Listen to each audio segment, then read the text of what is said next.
Yeah, for those of you who don't know me, I'm married with 2 sons, and both of them are not with me. The eldest is in US, and the youngest is in Australia. So I'm in the best time of my life, what they call the empty nest. So I enjoy myself with my husband doing whatever we want to do, things that we could never have done when the kids were with us. Now, today I want to share with you a very important message which has actually blessed me a lot when I was interacting with my materials. Okay, and the topic of my sermon today is Who Am I? And I'm going to share with you from the lesson of the life of Moses. Now, if I were to ask you, who are you? How will you answer this question? Or if you were to ask yourself, who am I? How would you answer this question? Now, a lot of people will answer the question in this manner. Oh, I'm a son, I'm a husband of this person, I'm a wife, I'm a mother, or I'm a father. Or some, they will answer it as like, oh, this is what I do. I'm a technician, I'm a businessman. Some people will say that, oh, I'm a president of this club and that club. And most Christians will actually answer this. They say, I am a child of God. Okay? So, now, a lot of people will say, why are we so absorbed with ourselves? Why are we always asking this? I realize that, whether you like it or not, a lot of us actually in one way or another, in one stage of life or another, we struggle with this issue of who am I? Now, it can come in the form of feeling that, oh, I'm useless, I'm inadequate, I don't really know myself, or no one has ever loved me, no one wants me to be here. Or you may say that I never really accomplished anything significant in my life. Now, it can also come in the form of behavior. The behavior will show like this person will be like overly sensitive, like a very frequent anger outburst. Or this person is always blaming somebody for their behavior because they feel that they can't blame themselves. They can't take responsibility for their actions. They already dislike themselves so much. They can't blame themselves further. Or this person could be an overachiever because he wants to keep on achieving so that he can prove himself. Or this person could be socially isolating himself, dare not go out and meet people. Now, I played this game during Chinese New Year with a group of boys and girls that gathered at my in my hometown. Because like they were playing handphone and say, hey, let's play this game. So I got them to gather around in circle and put all the objects on the floor and ask each one of them to choose an object that represents who they are. Now, at the end of it, when it comes to the time of sharing, now there's one who says that, yeah, I want a new heart. He picked this red heart. And he says, I want a new heart because this heart, my heart is no good. So sad, right? And when he said it very, very softly. And he's a very tiny little boy. And another girl, he said, this seems to be like something that is very happy. But actually, there's a hidden side of me that I do not want others to see. A young girl. Okay, and another, this stone is a stone with the word joy. And she said that, I'm so ashamed of myself, I dare not share. And then I persuaded her, and then she started to share. And she broke down in tears, crying. And she said, I cannot bring joy to others, even though I want to. Now, all these are young kids, but young children, they also suffer with their identity. They are saying that my being is faulty. So this is actually a very universal problem, right? Every one of us, at one point or another, we may ask ourselves these questions. Now let's look at the lesson from the life of Moses. Now Moses is a very significant person in the history of Israel. As you all know, he was the chosen leader to deliver the Israelites from 430 years of slavery in Egypt. He performed many miracles, and the one very miracle that everybody knows is, what did he do? What did he do? Yeah, he parted the Red Sea, yes. And he is the prophet whom the Lord knew face to face. Now, let us look at how the story of Moses. Now, he was born during troubled times. The new Pharaoh who do not know Joseph and the family. He was so threatened by the population increase of the Israelites or the Hebrews that he ordered every new male that is born to be thrown into the Nile. And this is the verse. He said, look, he said to his people, Pharaoh, the Israelites have become far too numerous for us. Come, we must deal shrewdly with them, or they will become even more numerous. And if war breaks out, they will join our enemies, fight against us, and leave the country. Then Pharaoh gave this order to all his people. Every Hebrew boy that is born, you must throw into the Nile, but let every girl live. Now, Moses' mother, when he was born, knew that he was a special child. And when she could hide him no longer, she got a papyrus basket for him and coated it with tar and pitch. Then she placed the child in it and put it among the reeds along the bank of the Nile. Then Pharaoh's daughter went down to the Nile to bathe, right? She saw the basket among the reeds and sent her female slave to get it. How coincident, right? She opened it and saw the baby. He was crying and she felt sorry for him. And this is one of the Hebrew babies, she said. Then his sister, who was watching all along, asked Pharaoh's daughter, shall I go and get one of the Hebrew women to nurse the baby for you? Yes, go. So the girl went and got the baby's mother. How nice, right? So Moses was adopted by Pharaoh's daughter. Now, Pharaoh's daughter said to Moses' mother, take this baby and nurse him for me, and I will pay you. So the woman took the baby and nursed him. When the child grew older, she took him to Pharaoh's daughter, and he became her son. And she named him Moses, saying, I drew him out of water. Now, you may think that this is so coincidental, right? How is it that just at that point in time, Pharaoh's daughter came out to bathe, right? Surely it is God's divine appointment. Now, when the child grew older, we do not know how old Moses was at that time when his mother surrendered him to Pharaoh's daughter. Now, today we are going to look at Moses' story in these three key questions. Who am I? Do I belong? And does my life count? Now, Moses, from the son of a poor Hebrew slave, now he's going to become the prince of Egypt. From a God-believing family, he's going to go into a family who worship idols. Now he's really from a Hebrew who is in the inside. Now he has to live like an Egyptian on the outside. Do you think that Moses is facing an identity crisis?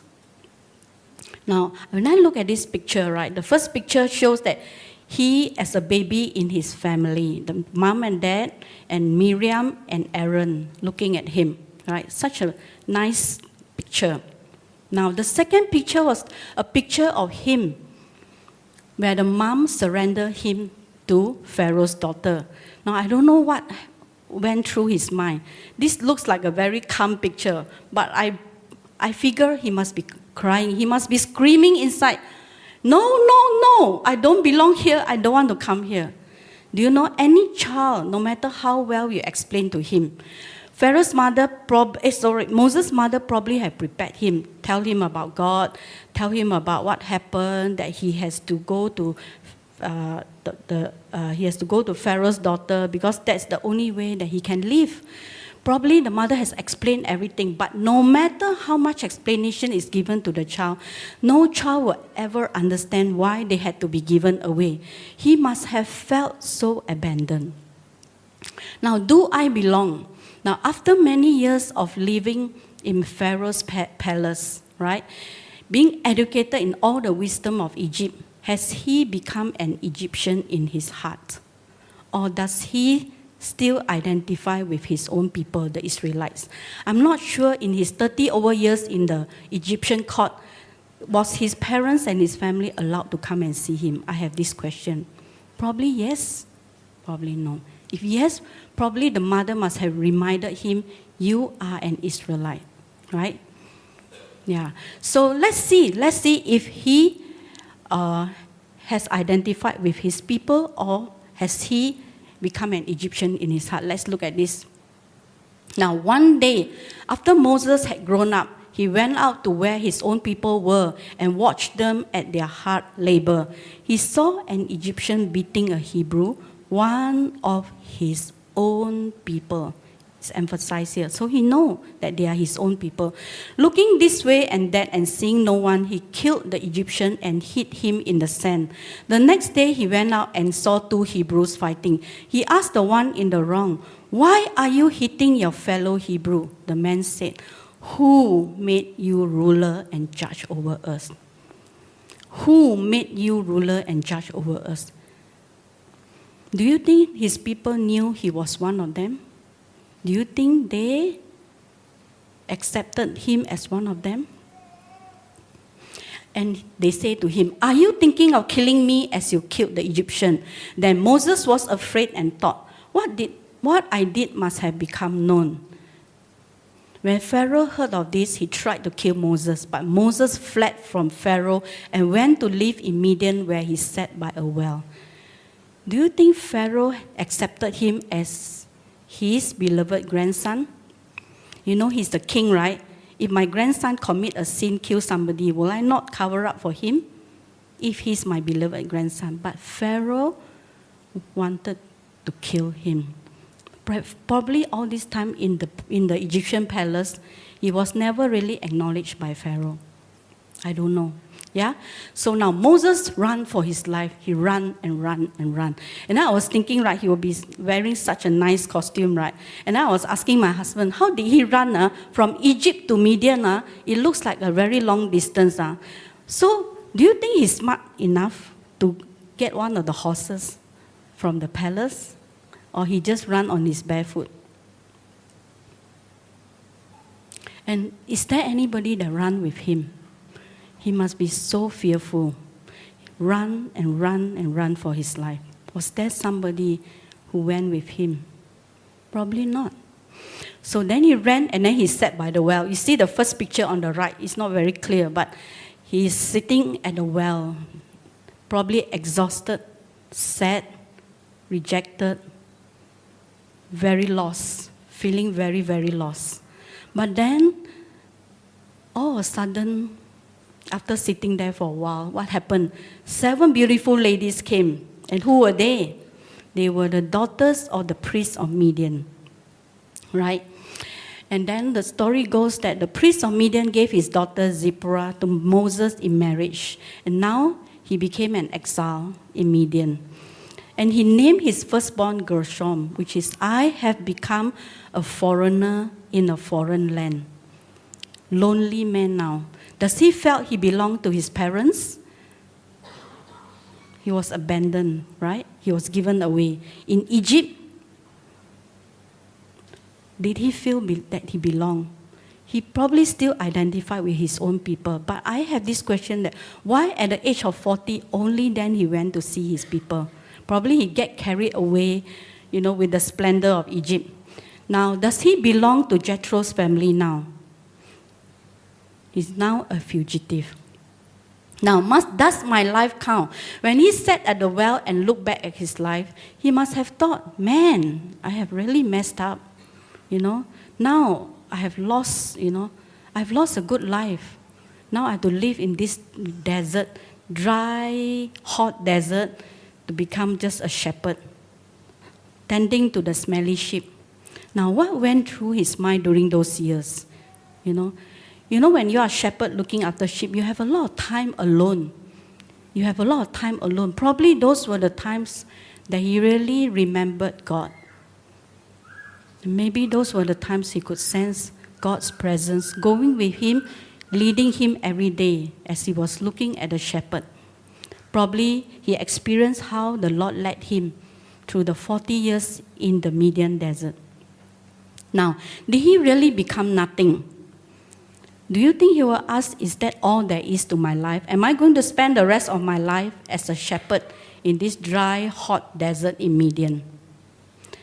Now, there's this verse in Numbers 12:3 that says, Moses was a very humble man, more humble than anyone else on the face of the earth.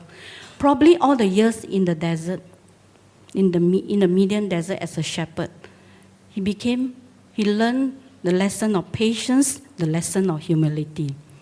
Now, when his 40 years of training is up, God appeared to him. God appeared to him. You know, God just loved shepherds, right? God also chose David, and David was a shepherd. Now, God called him affectionately. He recognized God's voice. Now, Exodus 3:4 says, when the Lord saw that he had gone over to look, God called to him from within the bush, Moses, Moses. So affectionate. Imagine God calling Christine, Christine, right? So affectionate. And Moses said, here I am. Here I am. He recognized God's voice. Now, probably all the years of being a shepherd, being so lonely, being in so many moments of solitude, he experienced the presence of God. And he knew that was God's voice. He didn't say, who are you? But he said, here I am. And then, I will not read this passage, but look at the sentence in bold.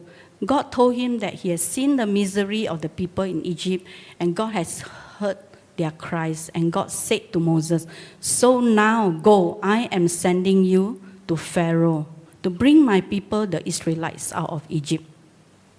Now, after 80 years, he's 80 years now, after 40 years in the desert, sometimes I think, maybe the smartest person will also lose all his confidence. He said to God, who am I that I should go to Pharaoh and bring the Israelites out of Egypt? What if they do not believe me and listen to me? Right? Earlier on, right?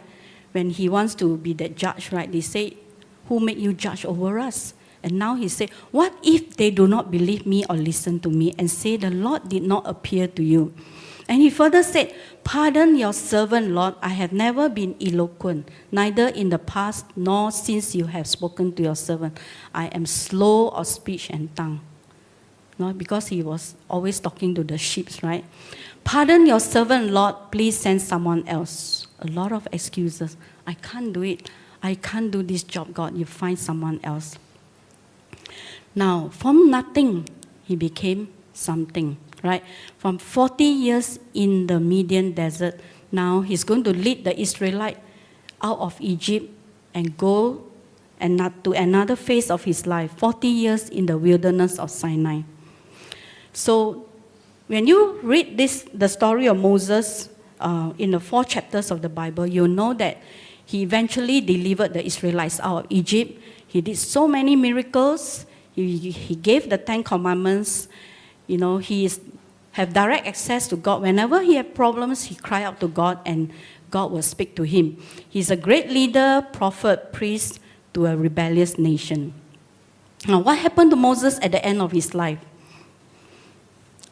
Moses was disqualified from entering the promised land because in the last part of his journey, God asked him to speak to the rock, but he angrily struck at the rock twice. Look at those sentences in red. Because you did not trust in me enough to honor me as holy in the sight of the Israelites, you will not bring this community into the land I gave them. If you were to be Moses, how will you feel? How will you feel? All that you have done, facing a rebellious nation, doing so much work, doing all the miracles, being the leader, right? You now have to tell your people, sorry, all of you have to go to the land overflowing with milk and honey, but I will not be the one who bring you. It will be Joshua. How do you feel if you were Moses? Now, and God showed him mercy and gave him a glimpse of the promised land. And Deuteronomy 34 says, Moses climbed Mount Nebo. There the Lord showed him the whole land. I have let you see it with your own eyes, but you will not cross over it. Right? And then Moses, the servant of the Lord, died there in Moab, as the Lord had said. He buried him in Moab in the valley opposite Beth Peor. But to this day, no one knows where his grave is. No one knows where his grave is. Even his grave was unmarked, right? You may say that he's a great hero of the Bible, but when he died, his grave was not even marked, right? Now, does his life still count? What was the meaning for Moses to go through all the hardship? Perhaps, he will say, oh, it's okay, I don't have my earthly reward. I look forward to my heavenly reward. Or he'll say, having God with me all through my journey is all that matters. When Miriam and Aaron was speaking against Moses, they asked the Lord, has the Lord spoken only through Moses? Has he also spoken through us? Hasn't he also spoken through us? But God says, when there is a prophet among you, I, the Lord, reveal myself to them in visions and dreams. But this is not true of my servant Moses. He is faithful in all my house. With him I speak face to face. In Exodus 33:11 says, the Lord will speak to Moses face to face as one speaks to a friend. So perhaps he will say, having God with me is all that matters. Will you say that having God with me in my life is all that matters, even though I didn't achieve a lot in my life? Now, what was God's evaluation of Moses? A lot of times, we evaluate ourselves and we say that, oh, we have failed. And then, we think that people also evaluate us badly. Or perhaps Moses also felt that his people will also look at him, badly. Yeah, see, I have failed in the last part of my journey. But look what God says about Moses. Deuteronomy 34:10. Since then, no prophet has risen in Israel like Moses, who did all those signs and wonders the Lord sent him to do in Egypt, to Pharaoh and to all his officials and to his whole land. For no one has ever shown the mighty power or performed the awesome deeds that Moses did in the sight of all Israel. So, what matters at the end is how does God evaluate us, evaluate our life. Now, some lessons for us. 3 key questions that we want to ask ourselves. The first is, who am I? Was Moses secure in himself? Was he? He had his own struggles, right? In the beginning of his life, first 40 years in Egypt. And then when he was in the Midian desert for the next 40 years, and then at the end of his life. But I would like to say, yes, perhaps he was. After many encounters with God, right? He knows he was God's chosen leader. Now, can we ask ourselves this question? Can I be comfortable just being me? Even if I'm adopted, I'm rejected, I'm insignificant. Can I just be comfortable that, yeah, this is me, I'm fine. I'm happy with this me, right? Now, maybe you say, I've sinned so much, I have an ugly past, or I have a hidden present.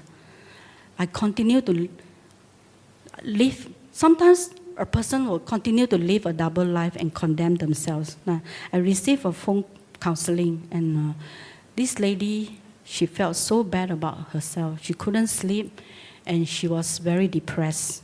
And and she had an affair with a man, somebody in her cell group. And it has happened for the last 3 years. And she felt so miserable about herself. Yeah. So we have a choice. We have a choice whether we just want to stop sinning, or we have a choice whether we want to carry on sinning. Because when we do that, we will condemn ourselves.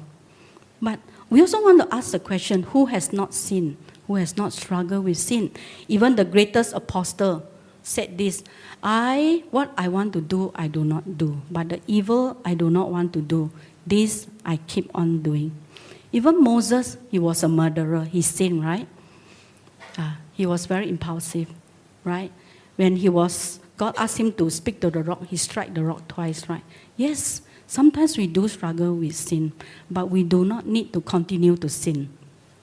Now, how does self-image develops? Now, sometimes the way you think your parents or caregivers value you becomes the template in which you view yourself. and you think others view you.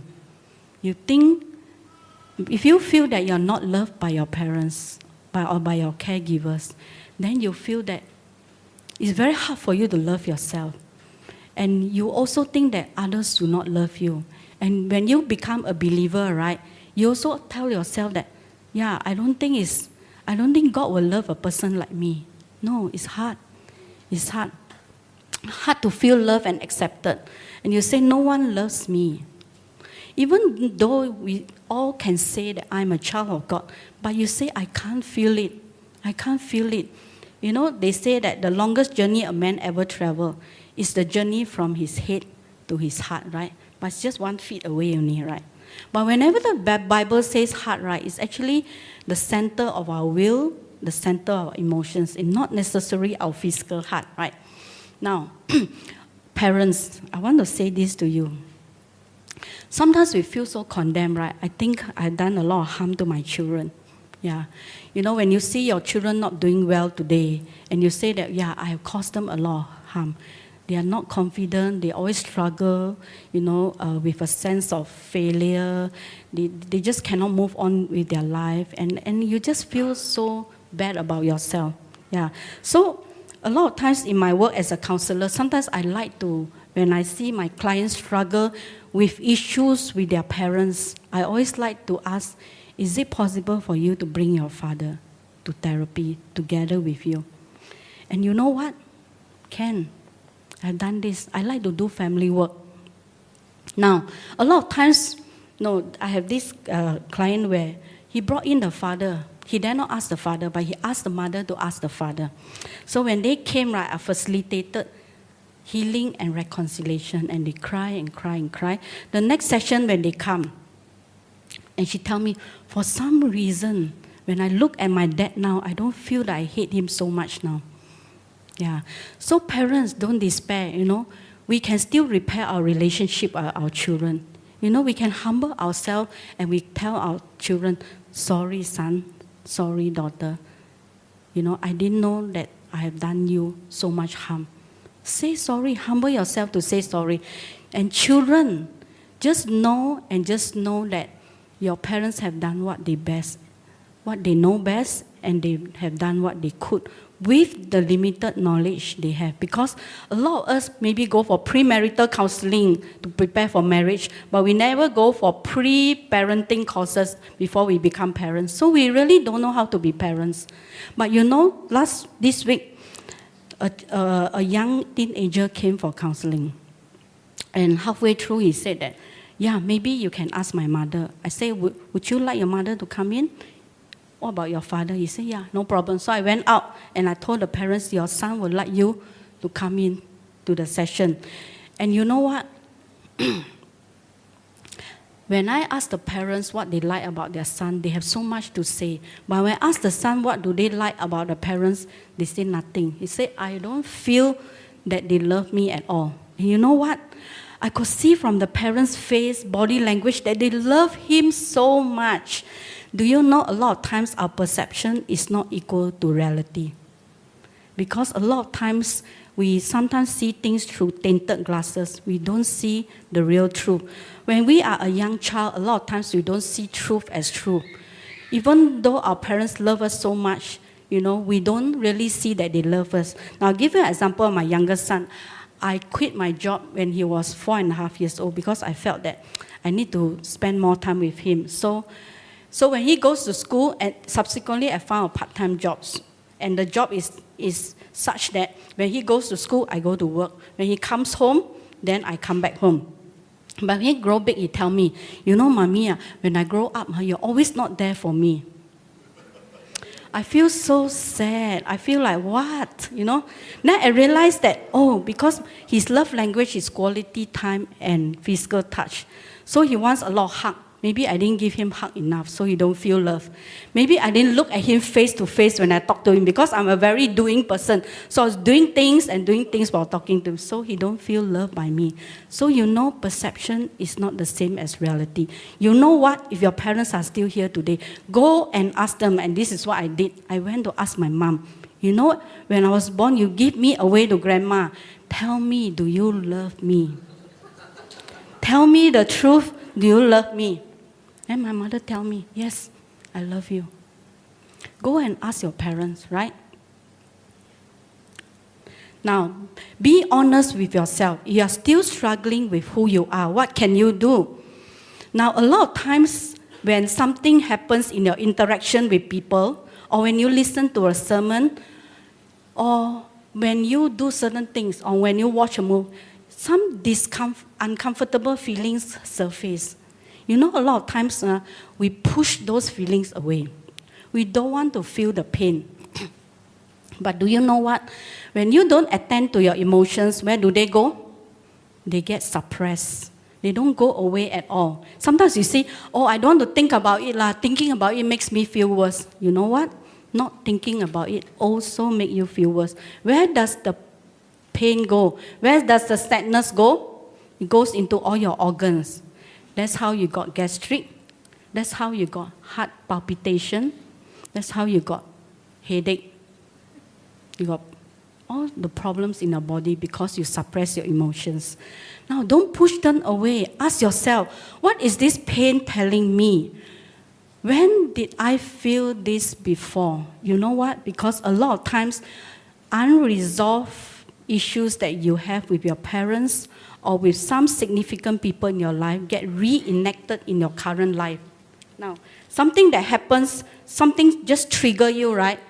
Because your memories, your emotional memories was being triggered. A lot of times it's not about about that person anymore. It's about you. So you ask yourself, what is this pain telling you? Okay? And be vulnerable with God. Because a lot of times when we have been hurt before, right, we are very guarded, even in our relationship with God. Yeah, we can say that, you know, God is good. We can say God loves me. I'm a child of God. But we just don't internalize it. Why? Because we just cannot believe unconsciously. We just cannot take it in. So we can pray and ask God to help us to trust Him. Right? We can ask God, I really find it hard to trust you. You know, I find it so hard to believe you love me. God, please help me. Now, parents, help your children develop some life skill. I always tell parents that don't do for your children what they can do for themselves, right? Wearing the shoe, eating, you know, packing their school bag, doing their homework. When they are primary 2, 3 onwards, they should be doing their own homework. You shouldn't be sitting with them anymore, right? I mean, okay, that's my perspective. You may not agree with me, right? So, because when you do for your children what they can do for themselves, this kind of psychologists say it's abuse. Why? Because you don't give them a chance to grow up. You don't give them a chance to have develop a sense of autonomy. So when they grow big, a lot of things they don't know how to do. And that's how they will feel very low self-esteem. Because self-efficacy, which is the feeling that I can get things done, I know how to do things, builds self-esteem. So give your your children the autonomy to do things themselves. Give them the chance to make their own decision. Don't make their decisions for them. Today you wear this shirt, this one and this one match, that one don't match. Everything you must decide for your children. Then they grow big already, right? You forget. You still decide things for them. And then how? They go to university, they are lost. Do you know there's a survey in the I can't remember this university. In these very reputable universities, the parents write the application testimony for them. Can you imagine? And then when they go to university, they cannot cope, and then they all become depressed because they find it's too much. They cannot handle a lot of things themselves without their parents. No, accept yourself, your being. A lot of times we hate ourselves because we hate our behavior. So we can stop sinning because sinning makes us reject ourselves. When I continue to have this affair, I actually condemn myself unconsciously. I reject myself unconsciously. I hate myself unconsciously. So sometimes we have to be kind to ourselves. Yes, I have done wrong, but I do not need to continue to do wrong. Yeah. You may not like what you do, but as a person, you are valuable. I repeat. You may not like what you do, but as a person, you are valuable. That's why I always tell parents, when your children do wrong, don't scold them until their self-worth is all gone. Tell them, son, mommy don't like it when you do this, but mommy still love you as a person. I love you as a person, though I don't like your behavior of lying, your behavior of stealing, your behavior of not doing your homework. Now, get help so that you can be free.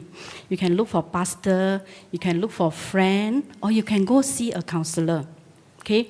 Now, do you know that unconditional self-acceptance leads to unconditional other acceptance?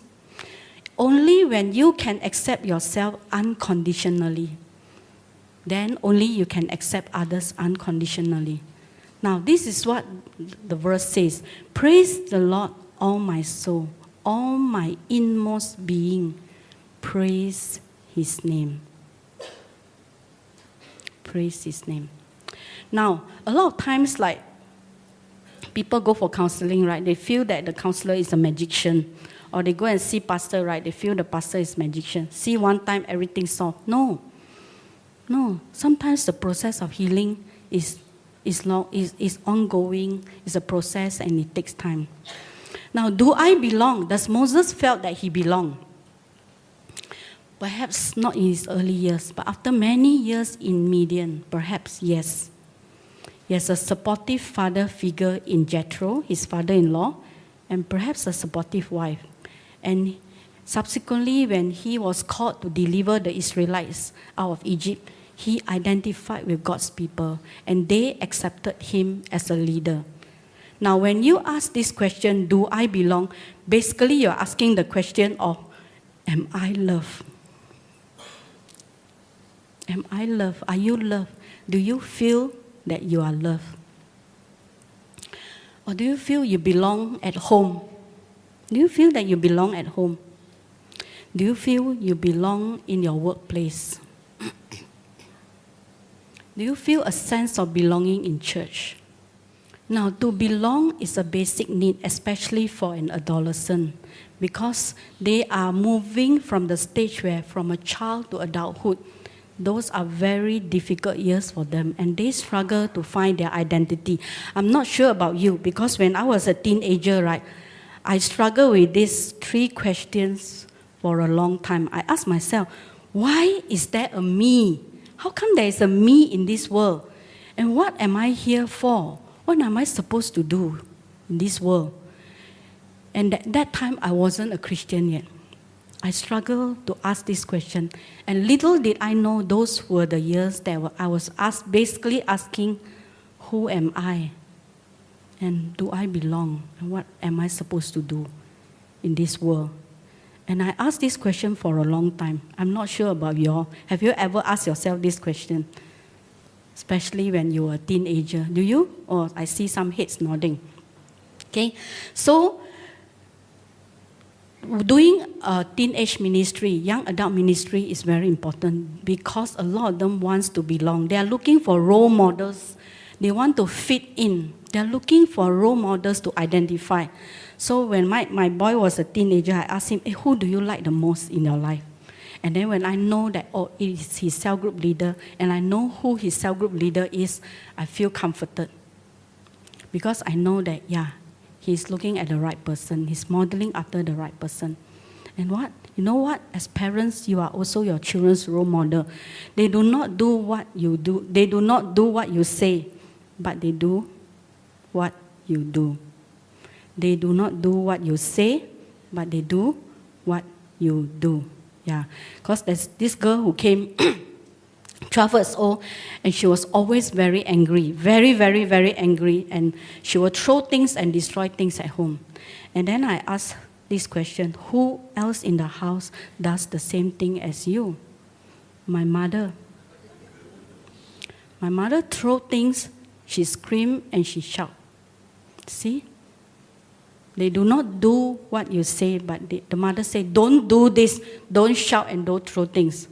But guess what? From her action, she's actually telling her child, do what I do. So be careful, because the young people, they are looking for a role model to follow, even a small child. Now, what can I do to belong?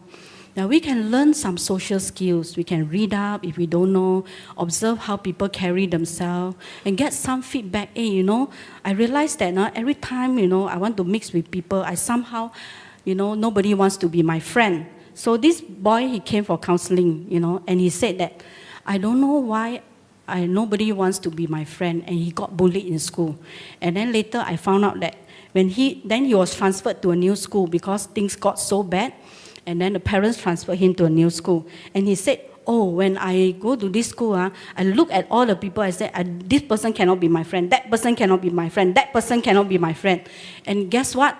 When you start to eliminate people one by one, right? Guess what?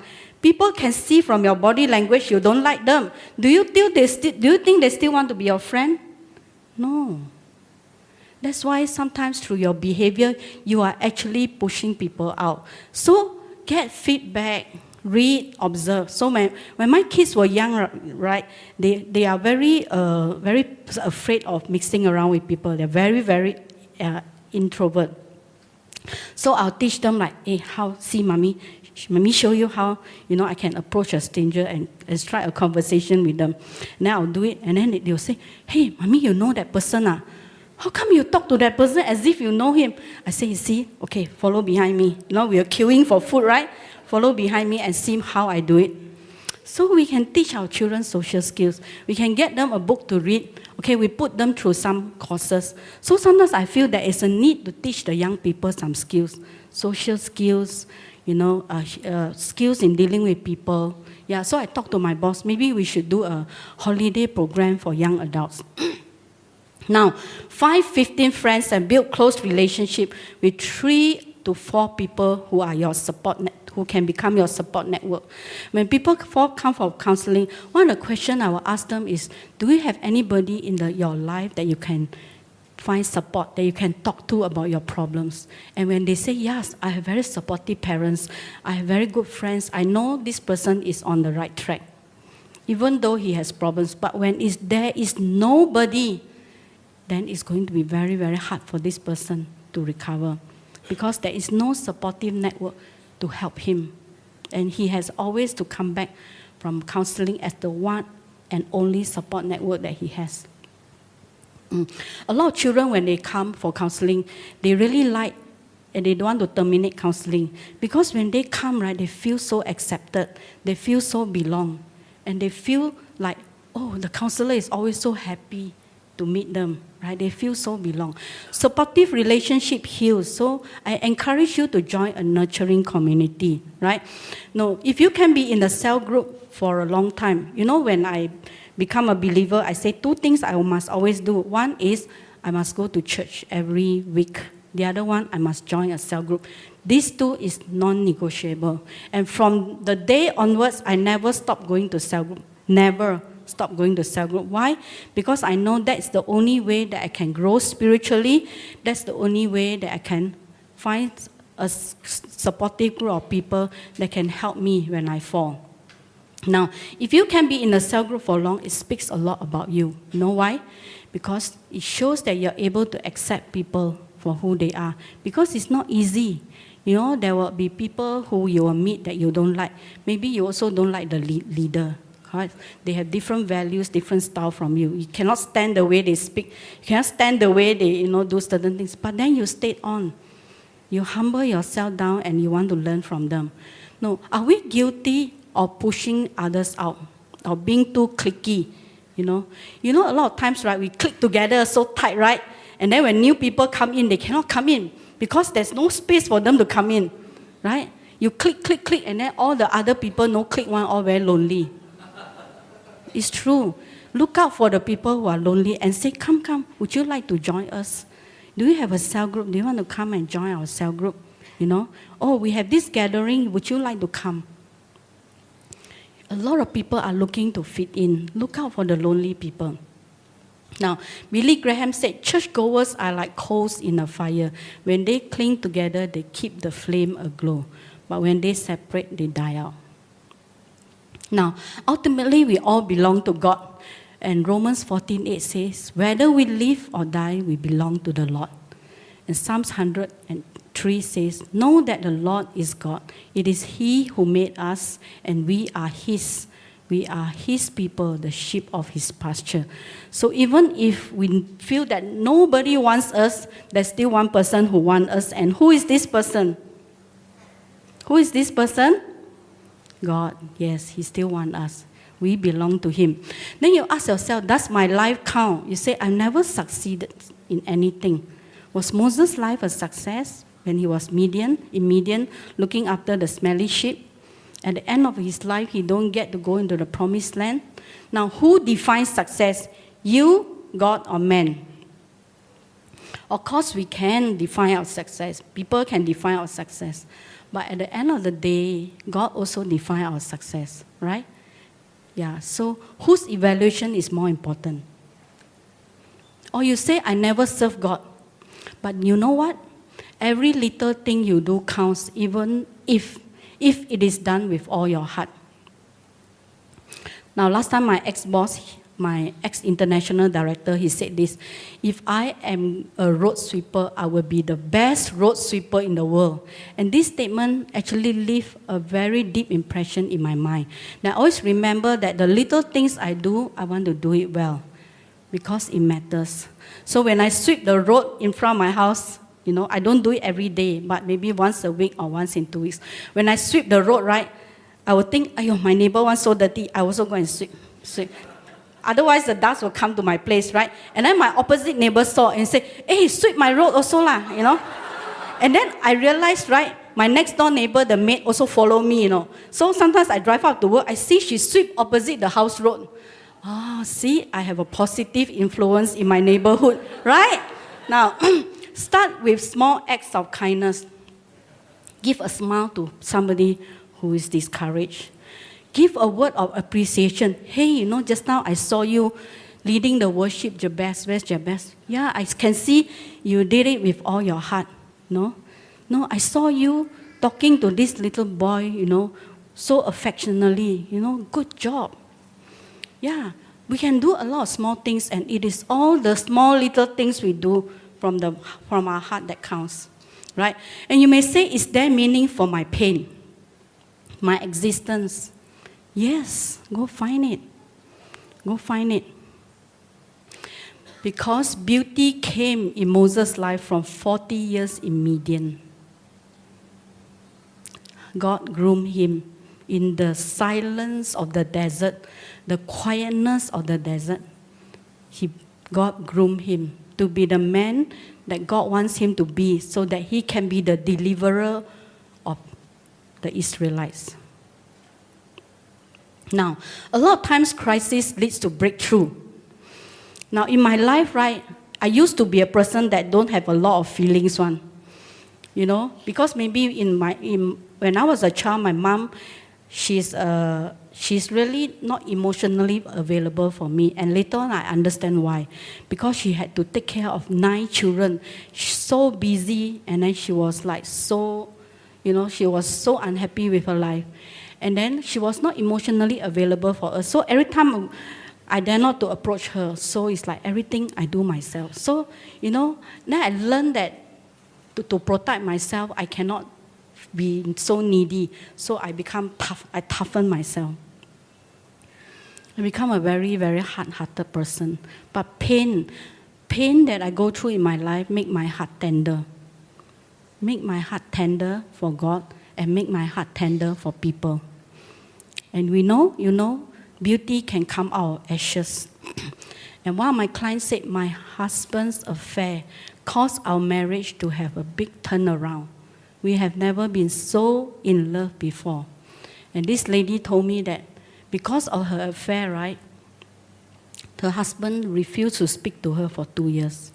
She has always been a person that's very unhappy, not satisfied with everything. But then through that 2 years of silent treatment from the husband, she started to search herself. Because I asked her this question, if your husband were to say, because her husband said there's no turning back, when you say it, I'll go to the lawyer, we will sign. But she didn't want to go through the divorce because of her children. And then I asked her this question. If your husband were to say he's going to give you a second chance, will you tell yourself that you will never get into another affair? Will you be so sure of yourself that you will be happy with this marriage? And she went back to think, and she came back. She said, I went and looked at all the men that my friend have, all the men that my beautician, my so-and-so has. I realized that, hey, I have the best husband in the world. And then I say, yeah, maybe that's why you had to wait for 2 years. The time is now right for your husband to come back to you. And I told her that, ask if he's willing to come to the session. If not, I will be willing to call him for you. Yeah. So pain has a way to bring, crisis has a way to bring breakthrough. Pain has a way to bring something beautiful out of it. Ask yourself, what do I want to do in my life? How do I want my life to be different?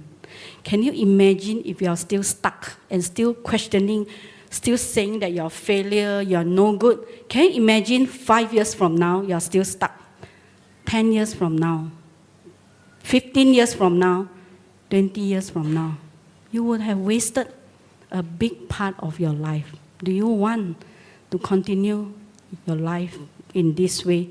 Or do you want your life to be different? Do you want your life to be different? Now, my son's classmate, a medical student, ended his life just last week. And he was so sad. He said, I wish I could have seen through his sadness. I wish I could have seen, through his difficulty. I wish I could be there for him. Young people, a lot of people are wanting to fit in, wanting to belong. Bring them in, let them in. It's not a question about how good I am, but it's a question of who I am. Do I belong? Does my life count? Now, can I be vulnerable to people and allow them to help me? Can I? Sometimes you go through a lot of abuse as a child. You don't want people to come into your life anymore because you're so scared they will hurt you. You're so scared.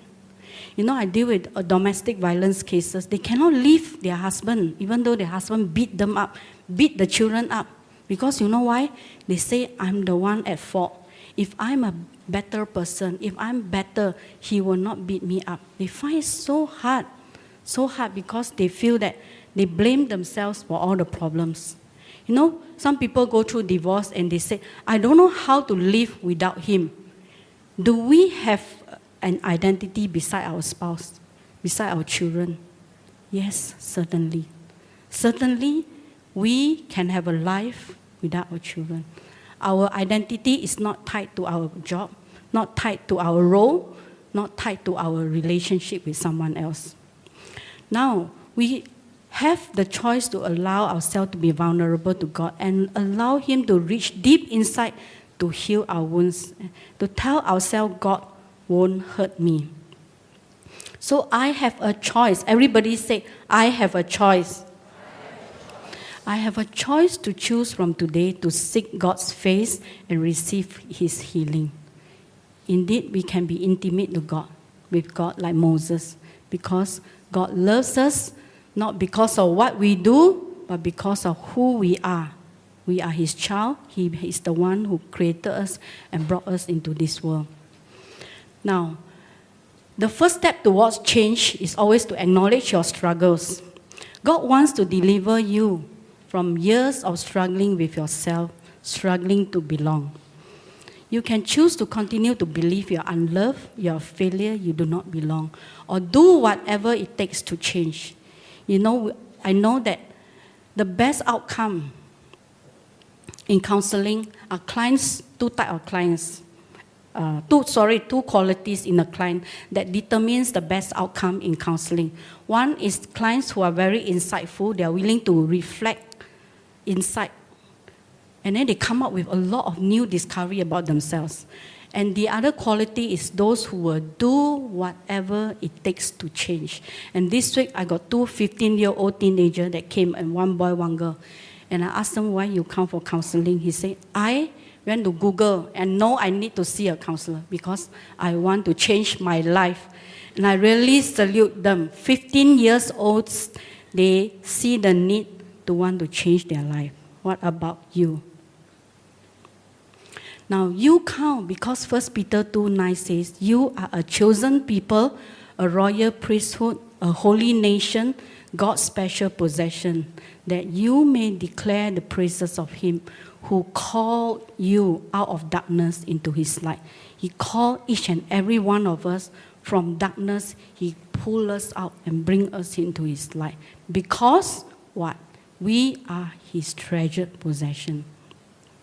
Billy Graham said, the Christian life is not a constant high. I have my moments of deep discouragement. I have to go to God in prayer with tears in my eyes. Many times I go to God, me, and say, oh God, forgive me. Oh God, please help me. Yeah, I hope our Christian life is like that. We can always go to God and say, oh God, please forgive me. Please help me. Because we are all struggling and we need our Savior God to be constantly journeying with us, to help us, to guide us, to heal us. Now, being must always precede doing. You must be that person before you can do. Otherwise, your doing will have some other motive, because maybe you do and do and do because you want to prove yourself. Now, once you have dealt with who I am, you are ready to ask, what does God want me to do? And Moses spent 40 years in Midian desert, maybe perhaps searching who he is. And then God finally said, okay, Ken ready. He appeared to him in a burning bush and tells Moses, this is what I want you to do. Perhaps you say today's message is irrelevant for me because I'm very secure in who I am. Sometimes when you go to the other extreme, you think so highly of yourself, is also not good. You know why? Because then you do not allow any room for growth. Now, if you are really secure person, is there someone you can journey with to help them find healing and eventually be secure in Christ? You know what? You can be that nurturing presence for that person. You can be the corrective emotional experience for that person. Now, what is corrective emotional experience? It means that if somebody have a bad experience in the past and they had this conclusion that people always hurt me, they cannot be trusted. But when they meet you, when they meet Pastor James, and Pastor James is the very nurturing presence, and then they experience something entirely new. And then now they see that, hey, people can be trusted. They don't hurt me.